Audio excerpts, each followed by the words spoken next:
හරි.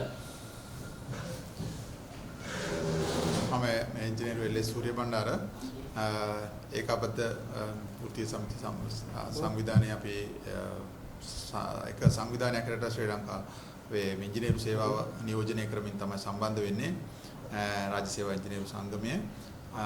එතෙන්දී අපි දකින දේ තමයි රාජ්‍ය යාන්ත්‍රණයේ ක්‍රියාකාරීත්වය මත තමයි රටක් සංවර්ධනයේ ඉලක්ක ළඟා කර ගන්නවා කියන එක සිද්ධ වෙන්නේ.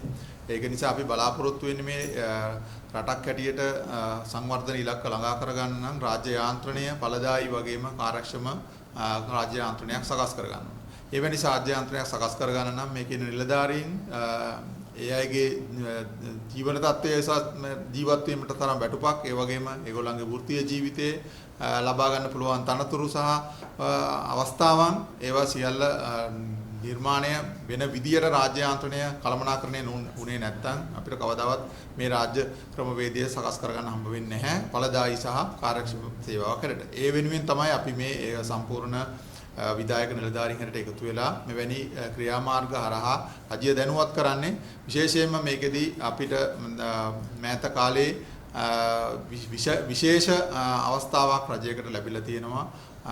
ශ්‍රේෂ්ඨාධිකරණය ලබා දීපු තීන්දුව සහ ඒ නිර්දේශයන් ක්‍රියාත්මක කිරීම තුළින් රටේ රාජ්‍ය යාන්ත්‍රණය නව පරිවර්තනයකට ලක් කරන්න අවස්ථාව සකස් කරලා දීලා තිනවා. අපි ප්‍රධාන වශයෙන්ම වෘත්තිකයන් හැටියට ඉල්ලා සිටින්නේ මෙන්න මේ නිර්දේශයන් ඊටම යහපත් නිර්දේශයන් ඒවා ක්‍රියාත්මක කිරීම සඳහා රජය කඩිනම්ම ක්‍රියාත්මක වෙන්න ඕන කියන පළවෙනි ඉල්ලීම.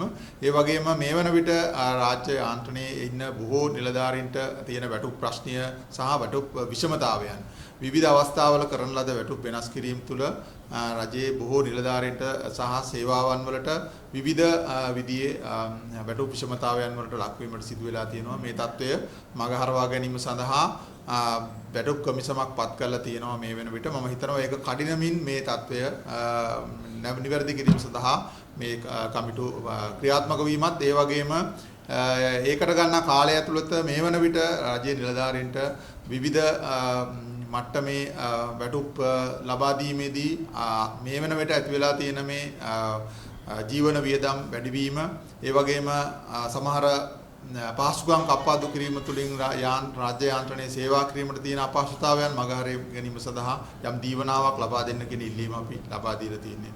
ඒ වගේම මේ රාජ්‍ය යාන්ත්‍රණයේ අද ලෝකෙට ගැලපෙන විදියට නිර්මාණය කරන්න නම් දැනුම සහ ඒ කළමනාකරණ හැකියාවන් සහිත නිලධාරීන් පිරිසක් තව දුරටත් වර්ධනය කර ගැනීම සඳහා එක් පුහුණු ආයතනයක් ජාත්‍යන්තර මට්ටමේ හොඳ පුහුණු ආයතනයක් නිර්මාණය කරන්න කරන ඉල්ලීම.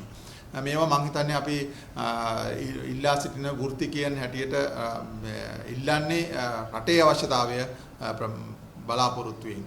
එතකොට ඒ වගේම මේ සඳහා එකතු වෙලා ඉන්නවා වෘත්තීන් 20කට ආසන්න සංඛ්‍යාවක් අපි සමග එකතු වෙලා සමස්ත රාජ්‍ය යාන්ත්‍රණයම මේ වෙනුවෙන් පෙනී සිටිනවා.